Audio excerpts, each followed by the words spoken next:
번째 그 작품 로산토스 이노센테스 80년도 81년도 소설이고 84년도 5년도 그때 나온 영화죠. 그러니까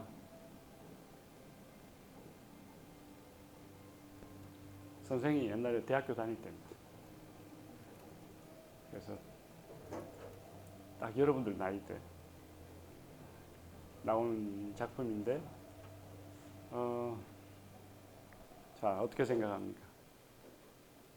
쉽게 생각합시다. 너무 복잡하게 갈 필요 없습니다. 네. 로스산토스랑 더 플랫폼 비교를 했을 때 로스산토스 같은 경우에는 이제 주어진 태어났을 때부터 상류층이라든지 그리고 태어났을 때부터 하류층이라든지 이런 것들을 통해서 이제 당시 스페인사회의 좀 계급 갈등을 좀 보여줬다면 더 플랫폼 같은 경우에는 그런 사회적 배경이라던가 이런 것들을 모두 탈색을 시키고 이제 단순히 랜덤으로 부여되는 층수를 통해서 그런 계급 갈등들을 보였다고 생각을 합니다. 그래서 이제 그런 더 플랫폼 같은 거 봤을 때 그런 로스산토스에서 드러나는 그런 계급 갈등들이 사실은 이제 결국은 그냥 주어진 것에 따른 그런 되게 랜덤한 출생에 따른 그런 갈등 구조가 발생한 게 아닌가. 결과적으로는 뭐 이유를 찾기보다는 그런 갈등 구조 자체가 좀 문제다. 그렇게 생각했습니다. 구조 그러니까 그 여러 가지 갈등이 생기는 그 구조 자체가 형성되는 그 배경이 우리 로산토스 이노센테스는 주어진 물려받은 대물림된 그 전통적인 의미가 많이 깔려 있다면은 또 전통에 의해서 결정된 계급이죠, 그죠? 거기서 어떤 개인적인 일탈로 변화를 주기가 쉽지 않습니다. 근데 두 번째, The Platform 최근 나온 영화는 어떻게 보면 지금 시대를 반영하고 있는 거죠. 지금 시대는 물론 옛날식의 전통적인 방법으로 물려받은 그런 계급도 있겠지만 전혀 관계없이 형성이 된 계급도 많고 또 보는 관점에 따라 많은 유의 계급이 이루어지고 있는 시대이기 때문에 주로 어떤 딱 하나의 기준에 의해서 계급화시키지 않고 그냥 보는 관점에 따라 여러 가지 가능할 수 있는 여러 가지 가능한 계급의 의미를 그렇게 그 해석 가능하게 그렇게 만들어 놓은 영화가 아닌가. 지금 그걸 이야기하는 거죠, 그죠? 네. 그러면 또 다른 거기 덧붙이거나 아니면 또 전혀 다른 걸 이야기해도 관계없습니다. 영화를 비교를 할 때 어떻게 사실 지금이 그런 시대에 살고 있죠. 많은 유의 계급이 실제 존재하고 있긴 한데 그 계급이 보는 관점에 따라서 또 어떤 기준에 따라서 굉장히 다변화되는 그런 개념이라고 볼 수가 있을 것 같습니다. 그러니까 뭐 돈에 의해서 아니면 어떤 직업이나 어떤 또 다른 어떤 사상에 의해서 계급화가 이루어지기. 근데 그걸 일일이 어떻게 뭐 재산이라든가 어떤 사회 뭡니까 카스트 제도 같은 그런 계급에 기준을 두지 않고 그냥 계급 자체만 표현되고 있는 하나의 영화가 The Platform이었고 글쎄, 또 다른 이야기를 하고 싶은 사람이 없을까요? 또 다른 이야기? 뭐든지 관계없습니다.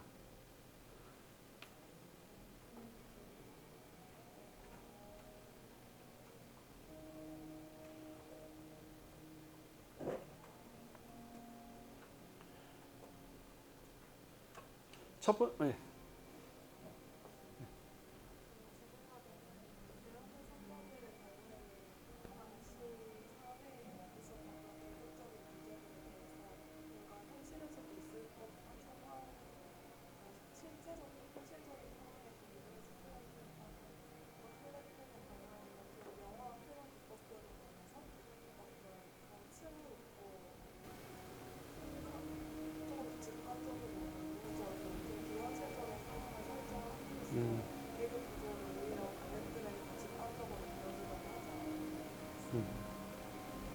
네. 여러분들 잘 이해했습니까? 첫 번째 영화는 물려받고 또 물리적으로 존재하는 모든 사람들이 이게 뭡니까? 느낄 수 있는 그런 계급 개념을 도입을 해서 그걸 구조화시켰다고 본다면은 여러 사람들의 어떤 그런 조합을 통해서 그죠? 표현했다고 생각을 한다면은 두 번째는 워낙 많은 종류의 그 기준이 존재할 수 있기 때문에 아예 그런 걸 다 배제하고 계급이라는 그 자체에 집중을 해서 좀 상징적으로 하나의 그런 뭡니까 333층의 그런 큰 공간을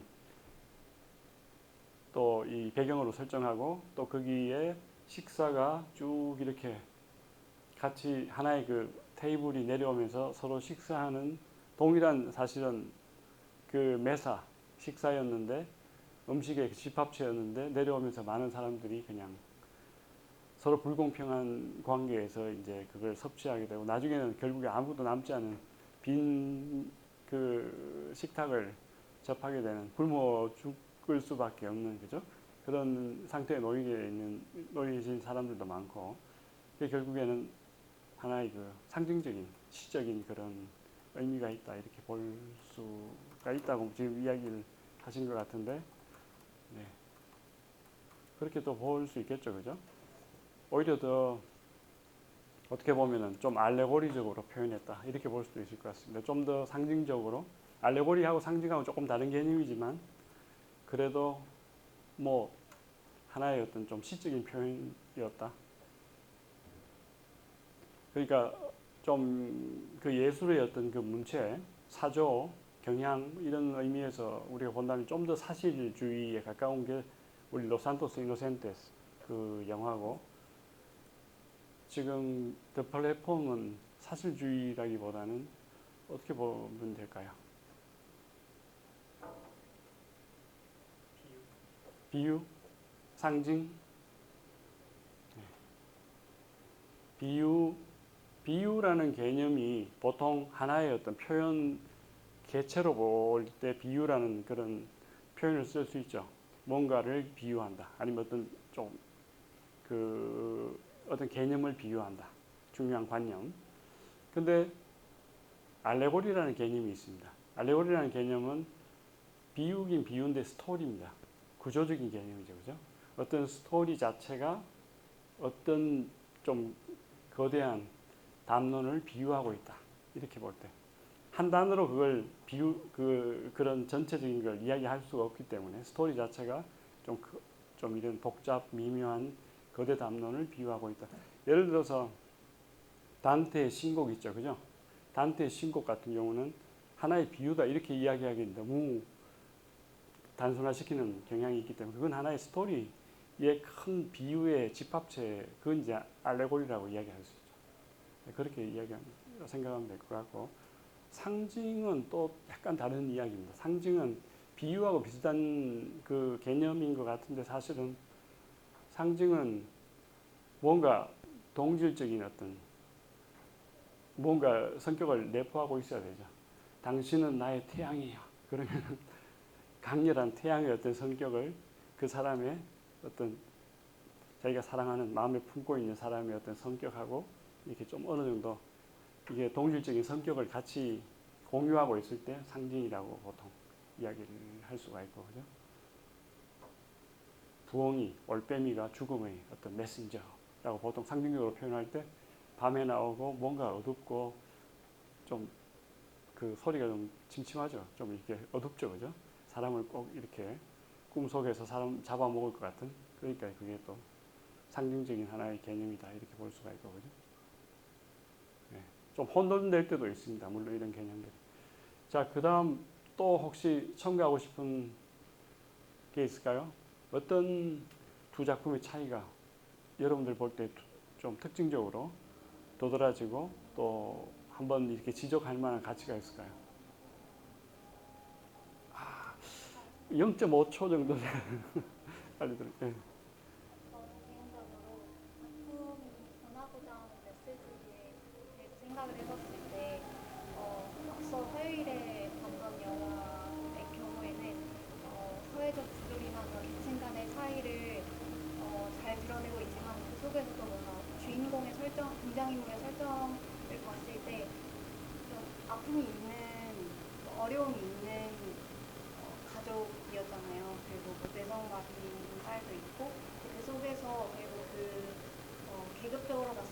1층에 위치한 기숙이지만 그래도 그 가족만의 이야기가 있을 거고 가정만의 뭐 일상이나 나름대로 살아가는 그런 이야기를 보여줬다는 점에서 인간 가족의 일종의 가족애와 그리고 인간들이 어쨌든 살아가는 모습을 보여줬다고 생각을 하는데 그 플랫폼의 경우에는 인간의 본성 중에서도 뭐 욕심을 낸다든지 그 음식이 이제 내려오는데 위층에서 다 먹어버리면 그리고 마지막에 있는 사람이 못 먹을 걸 알면서도 이제 계속 이제 본인의 이제 욕심을 채우는 모습을 보여주는 게 되게 다른 색깔로 다가왔습니다.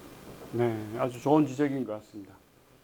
또 그렇게 이야기를 하니까 생각지 않은 게 막 이렇게 연상이 되는데 첫 번째 그러니까 이야기한 거는 첫 번째 영화는 전통적인 어떤 가족애라든가 그 여러 가지 그 전통에 의해서 우리가 생각할 수 있는 유추할 수 있는 그런 유형들 인간들의 어떤 개개인 유형들 또 그 관계들 이런 것들이 이제 연상이 된다면 그 사실주의 작품이니까 그죠? 비록 스페인이지만은 여러분들이 추적 가능한 한국에도 그 비슷한 어떤 대응될 만한 그런 게 있었던 것 같고 그 다음 두 번째 영화는 그런 것보다는 개인의 그런 그 뭐라 그럴까요? 개인의 그 내면에 존재하는 7대 죄악 뭐 그런 거 예를 들어 탐심, 욕심이 있죠. 암비시온 그걸 다른 말로 욕심이라는 말 다른 말로 또 화를 내는 거 이라라고도 하죠, 그죠? 그 다음 밥을 막 그러니까 배고파서 그냥 먹는 게 아니고 자기가 필요하지도 않지만 더 먹으려고 막 이렇게 욕심을 내서 먹는 그걸 보통 뭐라 그럴까요? 스페인 말로는 굴라라고 보통 이야기하죠. 그러니까 탐식이라고 이야기합니까? 뭔가를 막 탐해서 욕심을 내면서 먹는 거. 그런 것들이 지금 다 나오는 것 같습니다. 그 다음 심지어는 배고픈 사람들이 막 지금 뭡니까? 사람까지 잡아먹으려고 지금 막 그러죠, 그죠? 그런 거 보면 상당히 꿈자리가 좀 사나워지는 그런 영화이긴 한데 상당히 좀 끔찍했습니다. 어떻게 보면 그런 죄와 내면의 어두움에 포커스를 맞춘 영화다 보니까 오히려 다른 것보다 더 심화된 그런 표현이 나오지 않나 그런 공감이 많이 가는 그런 좀 지적이었고 또 저는 개인적으로 예전에 재현된 회사들 같은 경우에는 상류층과 하류층을 그냥 크게 대조적으로 비교해서 뭔가 상류층 개인의 나쁜 악함을 좀 평면적으로 보여주고 이런 무서운 자리에서 상받는 걸 표현하려고 했다면 플랫폼에서는 저는 오히려 이쪽이 더 사실적이었다고 생각하는 게 그 한 달마다 새로 부여받는 개들에 따라서 실수에 따라서 룸메이트를 대하는 태도나 아니면 밑에 층에 있는 사람들을 대하는 태도가 되게 확확 바뀌어버리는 게 인간의 이중성을 굉장히 잘 표현하고 아주 네 아주 또 우리가 이야기하지 않은 좋은 지금 요소를 지적을 했는데 그렇습니다. 그 첫 번째 작품 로산토스 이노센테에서는 주제 중에 가장 큰 것 중에 하나가 이노스티시아 그죠? 그 어떤 사회의 어떤 그런 부조리 또 어떤 그 불합리성 그런 거에 초점을 맞추다 보니까 개인의 형태 어떤 유형 어떤 심리의 유형 또 보이는 어떤 그런 형태들이 주로 스테레오타입들이 많습니다. 딱 정해져 있는 거 아버지 또 가난한 사람 또 에스트레마두라 쪽에 어렵게 지내는 어떤 한 가정 근데 지금 더 플랫폼을 보면은 상황에 따라서 심리가 확확 바뀌는 그런 구조죠, 그죠? 갑자기 좀 이렇게 인간에 대한 어떤 애착을 느끼는, 좀 이렇게 많은 사람을 도와주려고 나쁜 짓 하지 않으려고 하는 사람들조차도 상황이 바뀌면 다른 사람을 의심하거나 해치는 또 다른 괴물로 바뀔 수 있다는 그런 가능성들을 계속 열어두는 영화의 어떤 그런 부분이 있었던 것 같습니다. 그래서 처음에는 아주 그 좀 나이든 좀 이렇게 몸집이 작은 아주 이기적이고 욕심 많고 꼭 그 악마 같은 어떤 남자 그 배우가 한 명 이렇게 나와서 연기를 하다가 이제 상대적으로 착한 더 플랫폼 이야기하는 겁니다. 착한 그 어떤 그 주인공이 처음에는 그런 악의 어떤 영향을 받지 않기 위해서 노력을 안간힘을 쓰다가 나중에는 자기도 급해지니까 어떻게 할지 모르고 자기도 막 배가 고플 때 막 이제 위에서 좋은 음식이 내려오면 막 그냥 입에 넣기 바쁜 그런 상황이 됐고, 근데 또 시간이 바뀌어서 만나는 대화하는 사람이나 또 상황에 따라서 또 성찰하는 모습도 보여주기도 하고, 그죠? 이게 계속 바뀌어가는 것 같습니다. 그 심리적인 어떤 그런 상황에 더 많은 그 표현의 그 분량을 할애한 작품이 아닌가 그렇게 생각이 되네요. 심리의 어떤 사실주의적인 어떤 그 관점에서 볼 땐 이게 더 어떻게 보면 더 인간의 적나라한 면을 보여주고 있다 이렇게 볼 수도 있겠죠. 또 다른 혹시 코멘트나 지적이나 혹시 영화를 이렇게 만들면 더 좋지 않을까 그런 아이디어도 관계없습니다.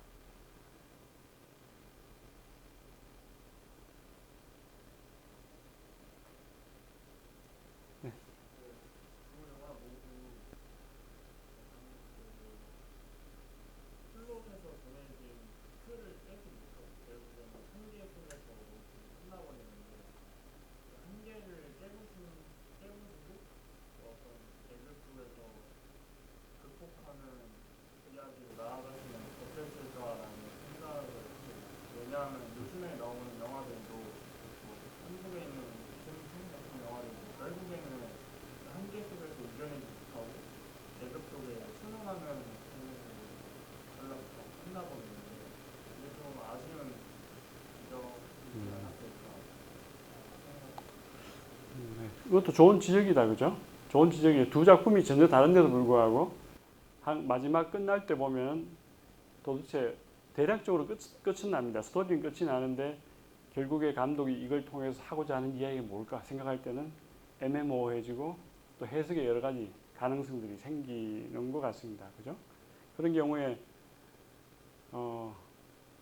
글쎄 그거는 보는 독자들의 자유다 이렇게 볼 수도 있지만 우리 방금 또 이야기한 그 하고의 코멘트에 따르면 좀 더 분명하게 메시지를 주면 좋지 않을까 하는 그런 아쉬움을 느끼고 있습니다. 그건 글쎄 어떻게 표현하면 좋을까요? 그게 이런 영화 그 지금 두 편인 경우에 결론이 있지만 우리가 볼 때는 뭔가 속 시원한 해답을 주는 결론이 아닌 경우에 그런 걸 보통 mensaje abierto 뭔가 열려 있는 그 메시지를 던져주는 걸로 끝을 내는 그런 영화, 그런 작품이라고 볼 수 있고 서로 종류는 완전히 다르지만 그죠? 어떤 경우에 완전히 무슨 여러분들 그 스타워즈, 게라 데 갈락시아 아니면 뭐 인디아나 존스 같이 끝이 쫙 이렇게 해서 딱 끝나는 거 있죠. 해결이 딱 되고 그럼 멘사게 세라도 악은 없어지고 선은 승리하고 주인공은 빛나고 뭐 이런 어떤 결론이 생길 때는 멘사케 세라도입니다. 그건 더 이상 다르게 해석하기가 쉽지가 않죠. 그건 그렇게 되면 훨씬 더 어떻게 보면 우리가 심리적으로 편할 수도 있는데 어느 게 좋고 나쁘고 이런 건 없고 그냥 이거 하나 표현할 때 어떤 식으로 표현을 했나 또 여러분들 독자나 시청자로서 얼마나 만족감을 느끼는지 거기에 딸린 것 같습니다.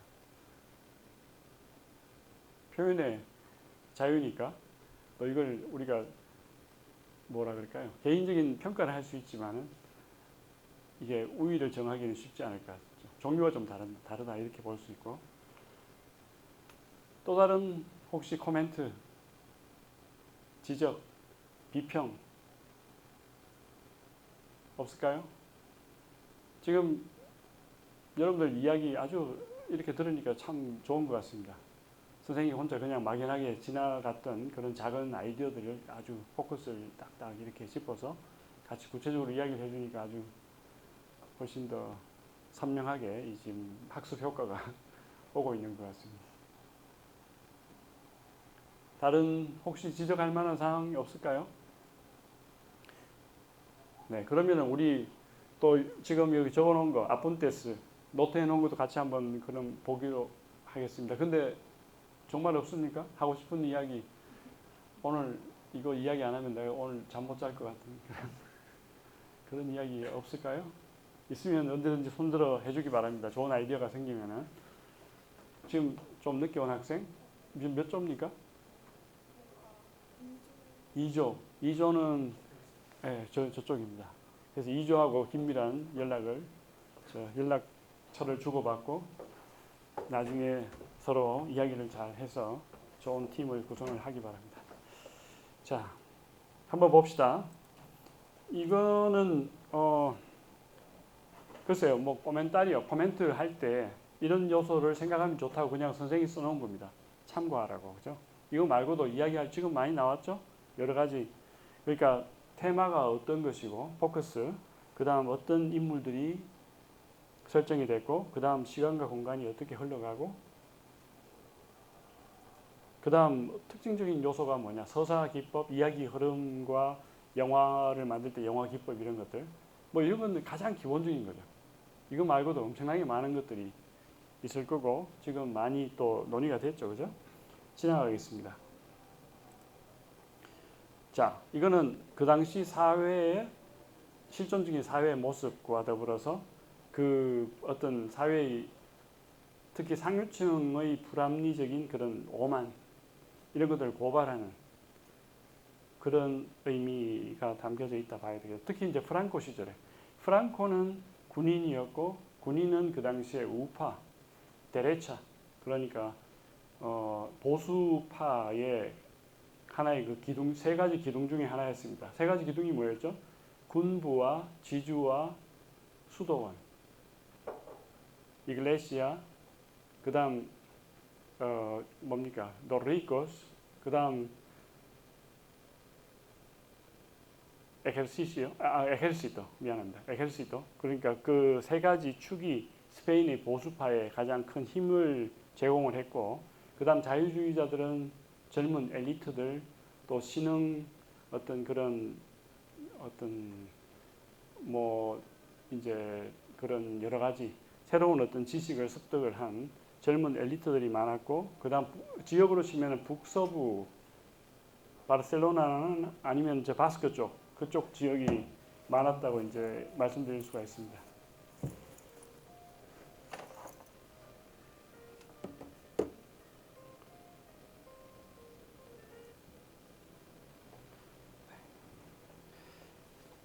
전화기를 꺼놨어야 되는데 미안합니다.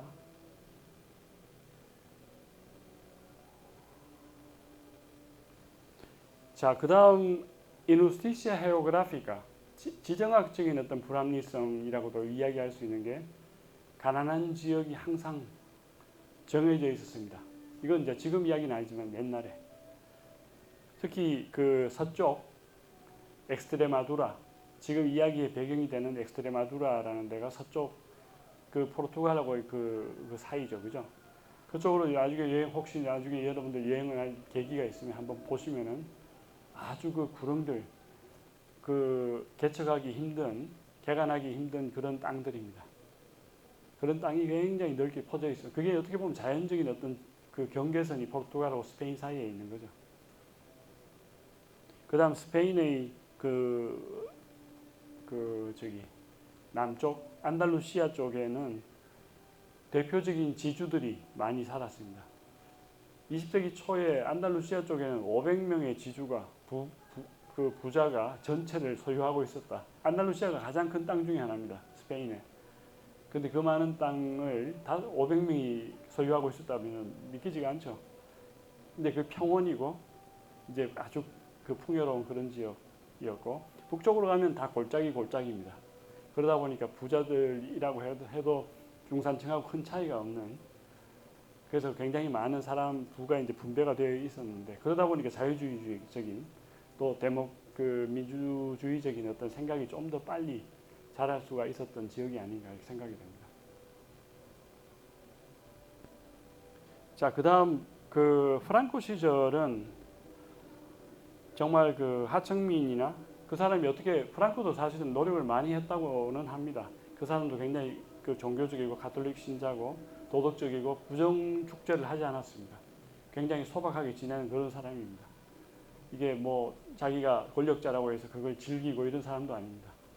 근데 독재자는 한계가 있죠. 아무래도. 그래서 그 이전에 대물림을 하면서 가난하게 살아왔던 사람들, 희망이 없었던 사람들한테 그런 희망을 불어넣기에는 한계가 있는 그런 지도자일 수밖에 없었습니다. 그 당시 또 시대도 그랬고. 근데 그렇다고 해서 완전히 이 사람 실패했나? 그건 아닙니다. 또 그 당시에 심어놨던 여러 가지 보험이라든가 연금제도 이런 것들이 계속 지금까지 계속 발전하면서 스페인 사람들의 기본 생활을 다 보장해주는 그런 그 효과를 지금 또 우리가 이제 관찰할 수가 있죠. 그다음 그 당시에 20세기 초 시민전쟁 전에는 특히 이제 남부지방에 보면은 한국으로 치면 주민등록이라는 거 있죠, 그죠? 레기스트로 시빌이라는 거 그게 없는 경우도 많았습니다. 남쪽에. 그러다 보면 그 사람들은 인권에 대해서 보호받을 만한 전혀 어떤 그런 근거가 없는 거죠. 그러다 보니 참으로 그런 사람들이 또 많이 희생이 되었던 시대가 그 당시였고 그게 이제 무지와 또 이 가난, 경제적인 어떤 낙후로 인해서 그런 게 전혀 지금 뭐 전해지지도 않는 그런 어떻게 보면 사람들 그런 사람들에 대한 소식은 가족들 말고는 알 수가 없는 거죠, 그죠? 그런 인권에 대한 여러 가지 문제, 또 스페인의 어떤 그런 불합리성, 계급적인 어떤 그런 여러 가지 열악한 것, 또 거기다가 여성의 그런 차별적인 또 전통적이고 또 그 차별적인 그런 이미지들이 거기 이제 곳곳에 담겨 있죠. 똑같이 일을 해도 20세기 초까지는 여성의 그 임금이 남성의 절반이었습니다. 똑같이 일을 해도. 그러니까 그 이유가 뭐냐? 전통이 그랬기 때문에, 항상 그랬기 때문에. 원래는 아예 여성은 참정권도 없었습니다. 투표를 할 권리조차도 없었고, 그게 1931년에 30년, 31년 이럴 때 이제 여성들이 투표할 권리를 갖기 시작한 게 스페인입니다. 그러니까 어떻게 보면 한국은 또 어떻게 됐을지 여러분들 한번 나중에 생각을 해보기 바랍니다. 그게 스페인만의 문제가 아니고 전체 이 한국도 전체 전 세계의 어떤 그런 문제하고도 비교를 할 수 있는 그런 점일 겁니다. 자, 그 다음 미겔 델리베스. 이 사람은 바이돌리에서 쭉 이렇게 그 사람 그 태생이고 그쪽에서 많이 살았습니다. 그 다음 전후 작가, 전쟁 후에 스페인의 사회 여러 가지 어두운 면을 많이 그 묘사를 자기 작품을 통해서 했고, 그 다음 스페인의 전원적인 또 어떤 그 동물이라든가 식물에 대한 애착이 굉장히 많았던 그런 사람이고, 그 다음 한쪽으로는 또 레포르마시온 델라 이글레시아 교회의 어떤 그런 부조리에 대해서 좀 개혁을 하기를 원했습니다. 이 사람도 어떻게 보면 가톨릭 신자였을 겁니다. 굉장히 깊은 어떤 그런 종교적인 어떤 애착이 있기 때문에 레포르마시온이 필요하다고 이야기를 했겠죠, 당연히. 제도적인 또 어떤 그 사회의 어떤 부를 이렇게 축적하고 있는 교회의 모습보다는 더 신앙적인 모습을 원했을 겁니다. 많은 상을 탔습니다. 나달상, 미겔 데 세르반테스상, 이건 스페인에서 가장 최고의 그 문학상이죠. 근데 이제 노벨상 후보로는 계속 매년 올랐는데 한 번도 타지는 못했습니다. 그에 대해서는 여러 가지 논란의 그 소지가 있지만 글재주가 없어서 그런 게 아니고 이 테마 자체가 너무 스페인적이었다고 보통 이야기하는 사람들이 있습니다.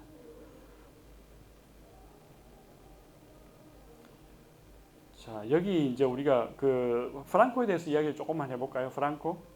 프랑코는 그야말로 대한민국의 그 박정희라는 사람 있죠, 그죠? 박정희라는 대통령이 있었는데 그 인물하고 좀 비슷합니다. 찬반론이 굉장히 엇갈리고 또 굉장히 훌륭한 면도 있고 굉장히 잔혹한 면도 있고 그게 이제 엇갈려 있습니다. 그래서 너무 한쪽으로 뭐 이렇게 몰 필요는 없고 그런 걸 우리가 좀 분석을 할 필요는 있지 않나 생각이 됩니다. 프랑코도 마찬가지입니다. 프랑코도 그 당시 이 사람 때문에 그나마 스페인이 그래도 계속 이렇게 독립적으로 발전해 나왔다고 이야기하는 사람이 있는가 하면은 이 사람 때문에 독재 기간 동안에 스페인이 발전을 못했다 이렇게 이야기하는 사람도 있고 너무 많은 사람을 죽였다 이렇게 이야기하는 사람도 있고 뭐 이야기가 많습니다. 아무튼 독재자로서는 성공을 한 사람입니다. 말년에 늙어서 돌아가셨으니까 계속 이렇게 건강하게 살다가 근데 이제 훌륭한 점은 자기가 죽고 나서는 스페인이 데모크라시아 그러니까 민주주의를 지키도록 그 헌법을 굉장히 짤 수 있게 그 베이스를 만들어 놨다. 그렇게 평가를 받고 있죠. 그래서 특히 이제 왕이 있는 민주주의 모나르키아 팔라멘타리아라고 하죠. 그죠? 입헌 군주주의적인 헌법을 미리부터 준비를 다 해놨습니다. 그다음 그게 왕이 될 황카를로스 왕도 지금 밑에 있죠. 그죠? 저 왕이 사실 아버지는 왕이 못 됐습니다. 할아버지가 알폰소 13세고 아버지 그 밑에 이제 이 황칼로스 이 왕의 전왕의 아버지는 해외를 떠돌면서 자식들 데리고 굉장히 고생을 하던 그런 귀족 왕족이었다 볼 수 있고 근데 황칼로스를 젊을 때 어릴 때 데리고 와서 콤플루텐세 마드리드 대학교에서 교육을 시키면서 작은 팔라시오 델 파르도 공중에 그쪽 이제 작은 집에 이제 계속 거기서 이제 성장을 하도록 도우면서 이 전체적인 모나르키아 팔라멘타리아 그림을 굉장히 오랫동안 잘 그리고 또 실현해왔다 이렇게 볼 수 있죠. 아마 이 사람이 생각할 때 스페인 국민들한테 가장 이게 맞는 하나의 정치적인 형태다라고 생각을 했을 겁니다. 사실 선생님이 봐도 그건 아주 이 사람이 잘한 그런 정확히 본 게 아닌가 생각이 됩니다. 그런데 많은 사람들이 죽었습니다. 자, 48만 5천 명이 그 당시에 해외로 떠나가고 망명자들이 그 다음 얼마나 죽은지 사실 정확하게 모릅니다. 어떤 사람은 2만 3천, 4만 6천 근데 한 10만 명 이상 죽었을 거다라고도 보통 이야기를 많이 하죠. 그래서 그 사람들이 일일이 다 이걸 카운트를 할 수가 없으니까 저기 마드리드 쪽에서 세고비아 쪽으로 가다 보면 한 마드리드에서 한 40km 정도 떨어진 지역에 도로 타고 쭉 가다 보면 북서쪽으로 왼쪽에 이렇게 큰 십자가가 있습니다. 바이에 델로스 카이로스라고 불리는 그 십자가 전사자의 무덤이라고 그 돌산 위에 큰 십자가를 그려놨습니다. 십자가 그 높이가 110m입니다. 산까지 합치면 더 높겠죠, 그죠? 그래서 멀리서도 보입니다. 그게 밑에 가면 작은 또 지하 성당을 파서 그때 죽은 많은 사람들의 위령 하나의 지역을 만들어 놓은 거죠. 그러니까 그 당시가 얼마나 많은 사람들이 죽었는지를 우리가 또 이렇게 한번 생각을 해볼 수 있는 그런 장소입니다. 하여튼 굉장히 많은 사람들이 죽었고 그래도 이제 그 당시 레마가 이거였습니다. 위에서 두 번째 줄 보면은 나시오날 카톨리시스모 그러니까 국가 어떤 가톨릭주의 굉장히 종교적이고 내셔널리스트적인 하나의 가톨릭주의가 있었고 그 다음 또 한쪽으로는 todo por la patria 모든 것은 조국을 위해서 바친다는 것 이게 굉장히 큰 하나의 이슈였습니다. 사실 프랑코 자체가 그렇게 살았습니다. 자기가 모범을 보이려고 굉장히 절제하면서 욕심을 부리지 않고 최대한 살았는데 문제는 방금 이야기했듯이 너무나 많은 사람들이 죽었고 우리가 잘 아는 문학사에서 배우는 훌륭한 그런 포에타스 예를 들어서 페데리코 가르시아 로르카 세계적인 시인이라든가 아니면 안토니오 마차도 캄포스 데 카스티야 이런 훌륭한 작품을 쓴 사람들도 그때 다 죽었습니다. 전쟁의 여파로. 마음이 아프죠, 그죠?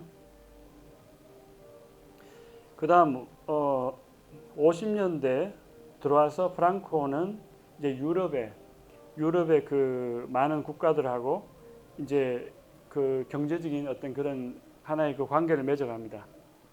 그다음 미국하고도 맺어가고, 그래서 이제 유엔 또 유럽 그다음 그 공동체 이런 것들에 대한 그 이제 모임에 나가기 시작하고, 허락을 또 이제 서로 그 대화를 이제 창구를 만들어 가죠. 그다음 6, 70년대부터 본격적으로 이제 그 만들어진 창구에 대한 효과를 보기 시작합니다. 경제적인 효과라든가 뭐 정치적인 이제 고립에 대해서 조금 탈출하는. 그래서 6, 70년부터 스페인이 이제 국제사회에서 활동을 많이 하기 시작하고, 근데 그 당시는 사실 2차 세계대전이 끝나고 스페인뿐만 아니라 한국도 마찬가지였죠. 그죠? 한국은 전혀 다른 이유지만은 그때도 굉장히 사실 고립이 되어 있다가 낙후가 되고 뭐 능력이 없었던 그런 사회라고도 할 수 있을 만큼 힘들었는데, 그 당시 경제 개발하고 해서 점점 이제 힘을 갖게 됐고, 그다음 1975년에 황칼로스 이 왕이 그 프랑코가 죽자마자 이제 왕으로 등극을 하고, 78년도에 지금의 헌법 그 제헌절 날 이제 그 기념하는 헌법이 있죠, 그죠? 그 헌법이 이제 출범을 했습니다. 여러분들 보고 있는 저기 동그라미 속에 있는 꼬마 있죠, 그죠? 귀여운 꼬마. 저 사람이 지금 왕입니다, 저분이. 그래서 여기 사진을 보면 중간에 198m 알뚜라 상당히 키가 큰 사람이 한 분 있죠, 그죠? 저 사람이 왕이고, 이거는 1919년에 찍은 겁니다. 제일 왼쪽 모서리에 선생이 있습니다. 보입니까? 여기 선생님. 어떻게 하다 보니까 제일 끝에 섰는데, 네. 여기가 이제 그 왕이 지금 사는 집 바로 옆에, 왕은 지금 팔라시오 데 사르수엘라 여기 살고, 여기는 파르도 궁전입니다. 여기가 정확하게 이야기하면 여기는 프랑코가 살던 데였습니다. 파르도 궁전. 그다음 그 옆에 사르수엘라 궁전에 그 건물이 몇 채가 있는데, 그 중에 하나에 황칼로스 왕이 살으셨고, 지금 또 다른 집에 지금 현왕이 살고 있습니다.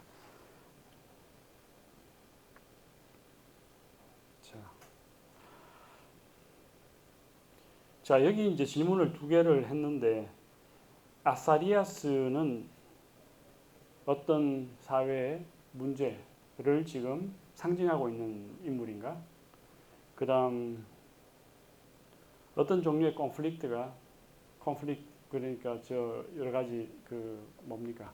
이 쟁점들, 그런 어떤 아주 좀 치열한 그런 이슈가 이 영화 속의 작품 속의 그 인물들 사이에 존재하는지, 그거에 대한 생각을 한번 해봤으면 해서 지금 적어놨는데, 이미 여러분들 아까 대화 속에 많이 나온 것 같습니다.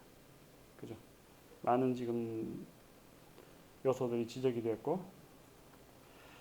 자, 플랫폼은 정말 너무나 그로테스크한, 이걸 보면 뭔가 좀 이렇게 충격을 받을 만한, 크고 작은 충격을 받는 그런 영화이면 틀림이 없습니다.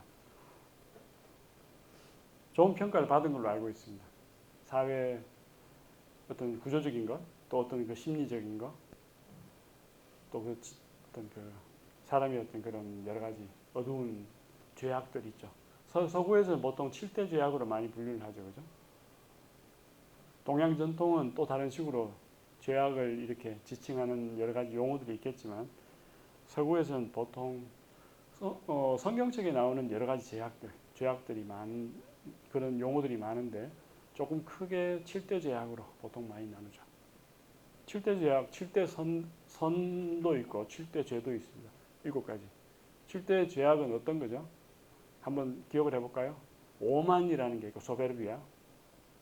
그 다음 화를 많이 내는 것도 죄악입니다. 그 다음 굴라, 탐식하는 거. 밥을 많이 먹는다고 해서 꼭 죄악이라기보다는 그 심리적인 상태가 중요하겠죠, 그죠? 밥 많이 먹는 사람 이상 죄책감 느낄 필요는 없습니다. 그냥 배고프면 먹는 거죠. 근데 막 이렇게 필요 없는데 막 이렇게 넣으려고 하는 그런 이상한 욕심. 그 다음 탐욕이라는 것도 있습니다.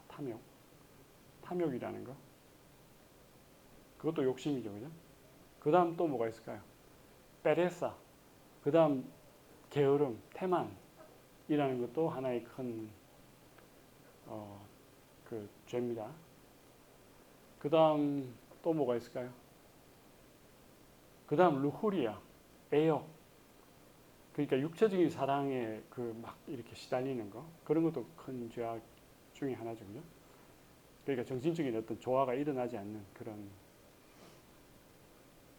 그 다음 그 7가지 다 지금 이야기를 했나요? 했다고 합시다. 지금 다 기억을 못 할 수도 있는데 한 6가지, 7가지 지금 이야기를 했죠, 그죠? 네. 혹시 여러분들 그 알고 싶으면 한번 찾아보면 금방 나오는 siete pecados mortales.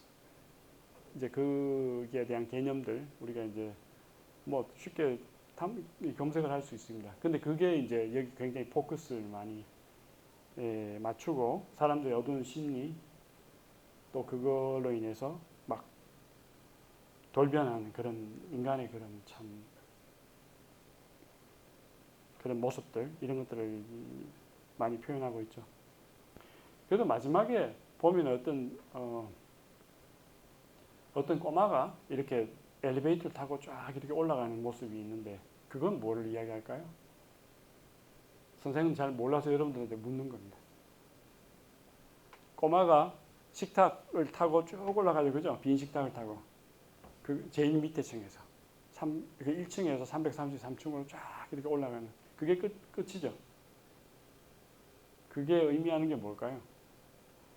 그 사실 아까 지적을 했죠. 분명한 어떤 메시지는 없는 것 같고 그걸 통해서 시청자들이 뭔가 해석을 한번 해봐라는 그 뭔가 열려있는 결론을 던져준 걸로 생각이 되는데 여러분들 어떻게 해석할 수 있을까요? 엘리베이터를 타고 쭉 이렇게 올라가는 그게 클로즈업 되면서 그게 영화가 끝이 나는데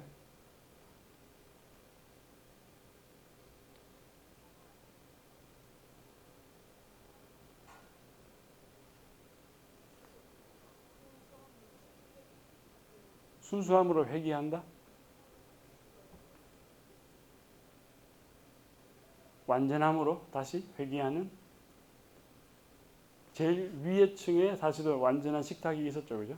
잘 차려진 정말 제대로 된 식탁이 있었는데 그 장소로 다시 회귀한다. 그렇게 해석할 수도 있겠죠. 또 다른 가능성, 또 다른 약간의 변화를 줄 수도 있을 것 같은데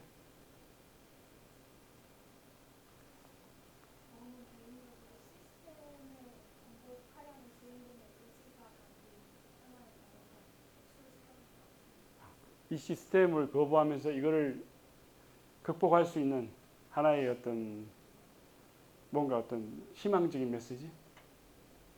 사실은 그 이전에 꼬마가 올라가기 전에는 완전히 이 자체가 죽음의 장소고 모든 게 다 지금 희망이 없는 그런 장소인데 꼬마가 쭉 이렇게 뭔가 해결점을 제시할 것 같은